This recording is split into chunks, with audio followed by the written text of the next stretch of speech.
इतनी मुश्किल से जान जुड़ाई थी, अब फिर से वही अजाब, नए सिरे से जंग शुरू। जंग का है, जिंदगी से चले जाओगे वो एक दफा ठीक हो जाए। तुम्हें कैद रखूंगा तुम इस कमरे में, आजाद होना चाहती हो? हाँ, बहुत वक्त है आपके पास, आ जाएं, let's go, we getting late. चीखे मार के मर जाओगी लेकिन आजाद नहीं करूंगा तुम्हें।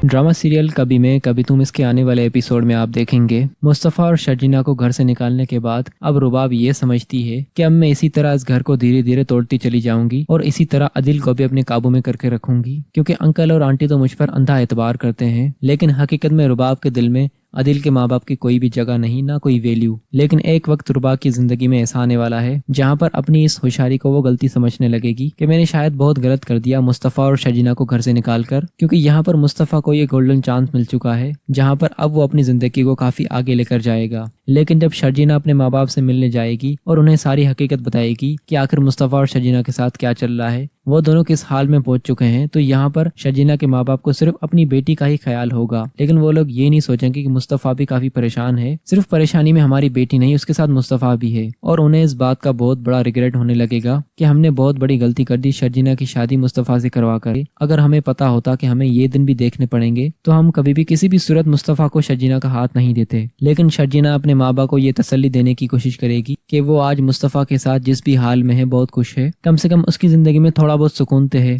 फिलहाल माली हालात की वजह से कुछ परेशानियां हैं, लेकिन शुक्र है उनके ऊपर रुबाब जैसा कोई भी साया नहीं। लेकिन शर्जीना के वालिद साहब अपनी बेटी से कहेंगे, बेटा आखिर ये सब कुछ कब तक चलता रहेगा, हम तुम्हें इस हाल में कब तक देखते रहेंगे। पहले जब उनके घर में उनके साथ तुम रह रही थी तो वहाँ तक तो बात ठीक थी कि मुस्तफ़ा जॉब वगैरह नहीं करता था, लेकिन अब यूँ मुस्तफ़ा के साथ बाहर रहना मुझे बिल्कुल भी मुनासिब नहीं लगता। लेकिन शर्जीना कहेगी, अब आप परेशान मत हो, मैं मुस्तफ़ा के साथ बहुत खुश हूँ और उसे भी मेरा बहुत ख्याल है, मेरी बहुत परवाह करता है। मैं आपसे यही कहूंगी कि आप मेरी वजह से कभी भी परेशान मत हुआ करें। मुस्तफ़ा अपनी जिम्मेदारियों को अच्छे से समझ चुका है और जो तकलीफ उसे अपने घर वालों की तरफ से मिली है उसके बाद वो अपनी चीजों को लेकर और अपने काम को लेकर काफी सीरियस हो चुका है। और हम दोनों ने मिलकर जो फैसला किया है कि कभी भी हम दोनों एक दूसरे का साथ नहीं छोड़ेंगे, तो अब मैं किसी भी सूरत मुस्तफ़ा का साथ नहीं छोड़ूंगी, क्योंकि अब उसकी भी जिंदगी काफी मुश्किल में पड़ चुकी है। इस हाल में आकर अगर मैंने उसे अकेला कर दिया तो उसको मेरी वजह से बहुत तकलीफ पहुंच सकती है। इसलिए बाबा मैं उसके साथ बहुत खुश हूँ, आप परेशान मत हो।